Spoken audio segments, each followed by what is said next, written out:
everybody, my name is Terry, and in this video we're going to change the rear shocks and the chain of sprockets on this Honda CB750KZ. First job is to remove the seat, and that will give us better access to this bolt here and its partner on the other side of the bike. There's just one nut and bolt to undo, then you should be able to slide the seat off its hinge and lift it away. Now I'm taking off the whole of the exhaust. This is to give me better access, and it's covered in a previous video. But strictly speaking, you only really need to take the silencer off. I'm just taking the whole thing off because it's part of a wider restoration. As the video progresses, you'll notice lots of other things that have been taken off the bike, but if I don't mention them, it's not necessary in order to get at the rear shocks and the chain and sprocket. Nor do you need a hydraulic lift to perform any of the tasks I'm going to show you here. It's just a little bit easier. You do need, though, some way of taking the weight off the swinging arm, and I'm using just a couple of cheap axle stands which I bought from Halfords in order to place under the frame of the bike so that I can get at the rear working parts.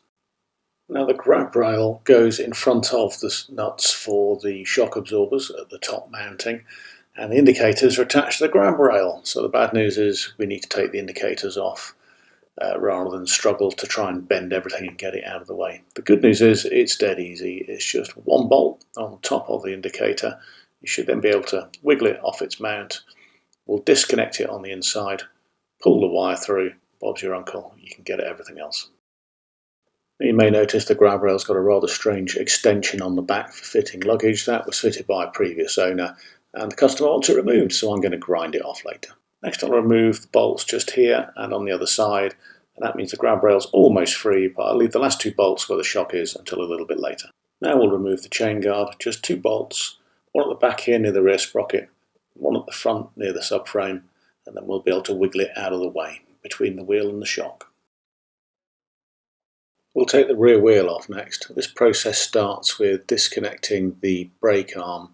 It's a drum brake on the back here, very simple system. After a couple of turns with the spanner, you should be able to wind the nut off with your fingers just by pressing the brake lever forward.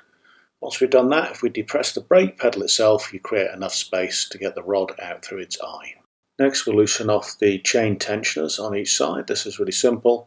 You'll see that the chain tensioner arrangement has the axle going all the way through it. So when we pull the axle out to remove the rear wheel, the chain tensioner arrangements will just fall to the floor. Now I'm going to spin the axle nut off. It's not particularly stiff, this one. I've just put a little bit of rag on the top of the chain sprocket and put the bike in gear. Now to disconnect the rear brake torque arm, and it's this which stops the drum brake spinning around in its hub. You may have a split pin to remove and then a single nut. I'm rotating the chain tensioners downwards now so they're completely out of the way, and this will allow us to move the rear wheel forward to take the tension off the chain. That allows us to pull the chain off the sprocket and put it safely out of the way. Now a couple of gentle taps with a rubber mallet allows us to withdraw the axle. Now you'll see that even though I've placed a couple of bricks underneath the wheel here to keep everything aligned and steady, when I take the bricks away, the wheel doesn't really move. There's quite a lot of tension between the two sides of the frame and the whole arrangement, and you need a little bit of pull to get it out, and this will become a slight issue when we come to put the wheel back in later, but one that's easy to overcome. Now we'll undo the lower mounting bolts on each shock absorber, just one bolt each side. They come out nice and easy. You notice once this is done, the swinging arm doesn't drop away freely. There's still a bit of stiction there, so we'll just gently pry it down and then allow it to rest against the frame. Now we can take off the nuts and washers, holding the shock absorbers at the top, and remove them. And this process is as simple as it looks, and the grab rail will come off as well. Just make a careful note of the order in which the nuts and the washers go, and also it's a bit of a twist and pull motion to get those shock absorbers off, so make sure the bike is very securely mounted. Now I'm going to put the bike into first gear so it's easy to get the front sprocket off and undo the connection to the gear change lever. Even with a pinch bolt taken out, this can be quite stiff, so I found putting a spanner and gently prying it from behind was a good way to get it off without causing any damage. The sprocket cover is just held on by 4 bolts. Once they're removed, you can just wiggle the sprocket cover past the frame and get it safely out of the way. Be prepared when you take that off. There's always a lot of dirt and mud caked around the old front sprocket wheel. Now to the sprocket itself, I'm going to give it the heat treatment, spray it with a bit of WD-40. This is just to encourage the nut to come off without too much of a fight. I'm also going to put some rag up here and jam it between the sprocket and the chain, stop it rotating, and get the impact driver on it. It'll come off easy as. Once we've done that, we can then withdraw the sprocket and the chain and take it and put it to one side. The chain itself will still be on the bike, of course, because the front of the chain will be around the swinging arm, so we do need to cut it off. Now, you could press the links out with a chain tool, but I just find that 60 seconds with an angle grinder is a lot more satisfying and quicker.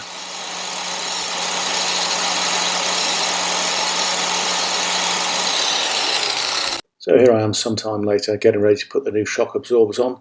Ignore the cylinder head cover sat on the back of the bike lift there, that's to do with another job, not pertinent to this.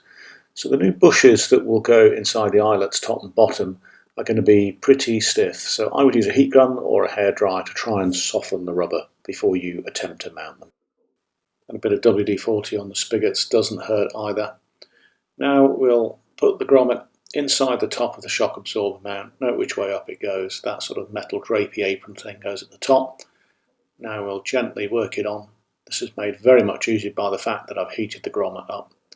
And with a twisting, pushing and seesawing motion, we'll gradually work it onto the spigot, being very careful to make sure that the bike doesn't tip over. You can see I'm using my left leg there to put pressure on the other side of the frame so that I can work it on without any danger. And it takes a little bit of effort, but provided you've warmed it up and you've lubricated everything and you hold the bike steady, you'll get it on.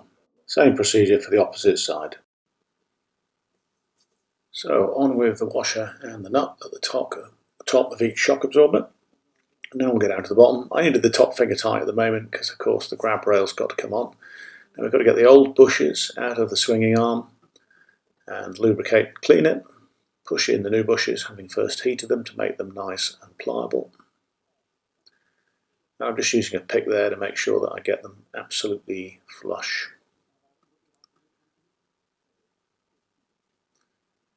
It's a tight squeeze, and so it should be. Now we'll lift up the swinging arm and getting the washers in the right place. Simply put the bolt through on each side, and then we'll tighten it up and then torque it to the specified value, which I can't remember, but of course it's in the user manual, or if you get a new set of shocks like this, there should be some advice there too. Next I'm going to feed the new chain around the swing arm pivot, and then we'll loop it over the sprocket and put it into place. Note as I do this, I put some cardboard down onto the hydraulic lift, because the last thing we want to do is get any dirt or grit in a brand new chain. Now you may notice that the front sprocket is a bit bigger than the one I took off, and that's because I'm going back to the original sizes. So the front sprocket is a JTF330 with 15 teeth, the rear is a JTR333 with 38 teeth, and it's a DID heavy duty chain which is 630 by 90. That means it's got a different pitch, and it's just a bigger, heavier chain than the one I took off. A lot of previous owners of these bikes have moved to smaller sprockets and lighter chains to get better high speeds on the motorways and better acceleration. If you have the old setup, then I think it's more robust, and also you get a little bit more low-end power or torque. Okay, time to get the old rear sprocket off. These can be quite difficult sometimes. They can be rusted on, and you really don't want to damage the studs, so it's worth giving them the heat treatment, putting some penetrating oil in there, maybe go and have a cup of tea, leave it for a little while to work its way in, give it a gentle tap with a hammer as well, and then we'll go at it with an impact driver, and in this case they came off nice and easy. So off comes the old sprocket. And we're going to give the studs and the surface upon which the sprocket will sit a really good clean, because what we don't want is the new sprocket to be slightly out of true just because there's a bit of dirt there that we couldn't be bothered to clean. As I do this, I noticed that there's a couple of marks, maybe a chain has flown off this bike in the past. Anyway, here comes the new sprocket, and it will be a very snug fit. And I'm going to give the nuts a good clean as well with a bit of carb spray. And it's on with the nuts, and we will torque them up to 90 Newton meters. You'll notice here that I've put the front sprocket nut on finger tight, and I've moved back to a paddock stand to insert the rear wheel past the mudguard. You'll finally get a bit more space if you just pull the drum brake out of the hub before you put the wheel in, and then you can put it back on once it's between the two swinging arms. And if you use a couple of bricks, one in front and one behind the wheel, you'll be able to get the wheel hub exactly aligned with where you want to put the axle without having to balance it or use any strength. Now on the left side of the bike, you'll see me put the chain tensioning system on the back of the swinging arm. You have to do that before you can put the axle through a little bit. And then the spacer which goes on the left hand side needs to go there so the axle can go through it, and then through the wheel itself. And then we can move to the right hand side of the bike. You can see more clearly from this side how the chain tensioner works. You've got this sort of thing that looks like a jigsaw piece which you put in, and then the bit that slides over that the axle has got to go through, followed by the spacer. Now you'll recall that when we took the wheel out, it was quite tight between the two sides of the swinging arm. And that makes it very difficult to get everything back into place, or it does on this bike anyway. There's a time and a place for smart, clever, ingenious engineering solutions, and this isn't one of them. Just get a fucking great big piece of wood, because that won't scratch or damage anything. Put it down between the swinging arm and the brake hub, and that will just give you enough leverage to open things up so you can get the axle through. Easy as. Okay, now we're going to attach the new chain. If you've done this before, skip ahead. If you're doing it for the first time, then I'll explain how you do it. First of all, you're going to need one of these, a chain breaker and riveting tool set. Don't buy the cheapest one there is out there. If you're spending about 25 to 35 quid, then you're probably in the right ballpark. When you open it up, you'll see a bewildering array of gadgets, most of which you won't use. There are only two jobs when you're putting a chain on: pressing the plates together and peening over the rivet. You'll use these attachments for pressing the plates together. You use these attachments for peening over the rivet. Now the new chain should come with a bit of grease, and this is specially adapted for chains, and what we're going to do is put a little bit of that over the link plate, which you can see in the bottom right here, and also into the other side of the plate that's going to go on top of it. We've also got little rubber grommets that go in there, and the easiest way to apply everything is to just douse the grommet in a puddle of this grease and then put one down over each spigot in the link plate, and then we'll take that and put it on the chain. If the chain tensioners are loosened off, you'll be able to have the wheel nicely far forward. That will allow you to drape the chain around the rear sprocket so that you can get the place where the link plate is going to go in the 3 o'clock position, and I find that's easy. It's just the clearest place to operate it, and gravity just seems to hold everything together. So there we are, we've pushed it through. So we've got rubber grommets on the far side of the chain as we're looking at it here. Now we'll take the remaining 2 rubber grommets, douse them in our puddle of grease, and then we'll apply them over the 2 rivet ends that are protruding. Next, we're going to put this plate on to the chain, but the problem is this is an interference fit. In other words, you have to press it on really tightly, and that's why we need a tool. But to get it started, I've always found it easier just to use a G-clamp, just for the first couple of millimeters. And all we're doing here is we're gently pressing the plates together so that the rivets are then flush with the outside of the holes. The reason it's easier to use a G-clamp than the tool is the tool doesn't actually hold any of its attachments securely. They'll all just sort of wiggle and fall out. And so for this very first bit, you need 3 or 4 hands to do it properly. But with a G-clamp, just press it gently together.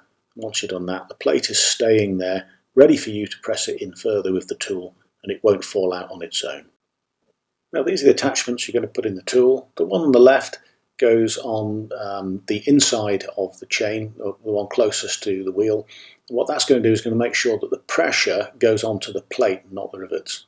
The one on the right hand side of the tool here, which is going to be nearest to you when you wind it on, is going to leave a space so those rivet heads can come through as we're pressing the plates together. And here are the plates in the tool, and I've wound the little handle on as well, which makes it easier to hold the tool up against the chain. Now I had a slight challenge to overcome here because my toolkit is for 530 change and this is a 630 chain, which means the pitch is bigger, which means that the space between the rivets is bigger than the tool can allow, and the plate holes are too close together. So I did a bit of improvisation, and all I did was get a little bit of super glue and I put 2 nuts on there at exactly the right space. So I've just adapted my tool. You shouldn't have to do that if you're using a normal toolkit for a normal size chain. But if you ever do have one the wrong size, well, this is how you do it, and you saw it here first. So the two little attachments in the tool now, and one of them adapted. I'm going to put the tool over the plate, make sure everything is carefully lined up so that those rivets are going to go through the holes, and the pressure plate at the back is going to fit the heads of the rivets on the other side into the groove so no pressure is applied to them. Now you do get a tiny little bar to go through the end of the tool to wind it on, but I would never bother with that. Put a socket on it and get a proper lever. And now just start to work it down until by eye the two plates are pressed together about the same width as all of the other plates on the chain. Once you've done that, release the tool by winding off the pressure, and then you will need something accurate to measure it, and I recommend one of these little electric micrometers. They're ever so cheap, you can pick them up on eBay. And just here we are, I'm measuring the plate I just pressed, and now I'm going to compare that. That's come out as 22.4 mils with one of the existing ones. And by jingo, they're exactly the same. That's never happened before. That's a complete fluke, but I'm happy with it. Now we need to peen the rivets over, and you need to pick the correct attachment. The one you want is the one pictured in the inset here, which has got a sort of a hemispherical end to it, and that's going to push in and splay out or peen over the end of the rivet. We need to put that inside the tool and wind it on until you can see it poking out, and then wind it back until it's about 5 mils away from the end. Then we'll wind the whole tool into the holder so that it's more or less at the width that will allow you to put it over the chain. Now we put the other half of the tool attachment in, and that's this little thing with a little sort of dome-shaped hole in it so that it fits over the rivet so the rivet doesn't snap as we apply pressure at the other end. Now for this job you're going to do one rivet at a time, so here I am putting it over one of the ends of the rivets. And first of all, the big fat threaded part of the tool, you'll wind that on so that it holds it onto the chain without any effort. And then with your fingers, wind up the small part until you can feel it pressing on the end of the rivet. And then get your socket over the end of it and start to wind it down. Now it's easy to put too much on here and to break the tool. Your purpose is just to splay out the end of that rivet so there's no way that it can get back through the hole that it's protruding from. As a guide, I would say that if you get to the point where it feels like it really doesn't want to move any further, and then you go another 90 degrees, you'll be about right in my view. And this is a gradual process, you want to creep up to it. And the best way to do this in my view is once you think you're about there, take the tool off, and with your micrometer, measure the width of the one that you haven't splayed over and compare it with the one that you have. And the one that you have should be about, I would say, 0.2 of a mil fatter than the one that you haven't splayed over. Now this isn't an exact science, and I'm not a qualified motor mechanic, but I put lots of chains on and this has never failed for me. If, however, you check the instructions that come with your chain or with your motorcycle and it says anything different, then follow those instructions. This is advice only, this is how I do it. Once we've peened over both rivets and we're happy, it's time to adjust the chain slack. We'll just adjust these bolts at the end, and as I do that, you can see the chain tightening and the slack being taken up. The slack should be 15 to 25 mil, measured at the midpoint of the chain. I've marked up a ruler here. I'm just going to put it in a suitable position. It's a bit awkward finding the space. And then just put my finger on the chain, move it up and down, and see how much chain whip or chain slack we've got. Now clearly there's too much there, so we need to go back and adjust it again by tightening those bolts to move the rear wheel backwards. And if you're anything like me, you'll have a few goes before you get it right. You'll get it too slack, then you get it too tight, and then you'll have to let it back off again. It's also important that once we tighten up the axle nut and before we reconnect the brake lever arm and the torque arm, just check it again, because sometimes tightening the axle nut can change the chain tension. Now let's do up the rear axle nut. Obviously use a torque wrench. For some reason Honda always give you a range of torque values, so for this it's 80 to 100. I always just plonk straight for the middle. I've no idea why they give you a range. Why don't they just sort of commit themselves? If anyone knows, please leave a comment. You need to put a split pin or an R-clip in here to stop the nut winding itself off. I prefer an R-clip, they're just easier to get on and off, and just as secure.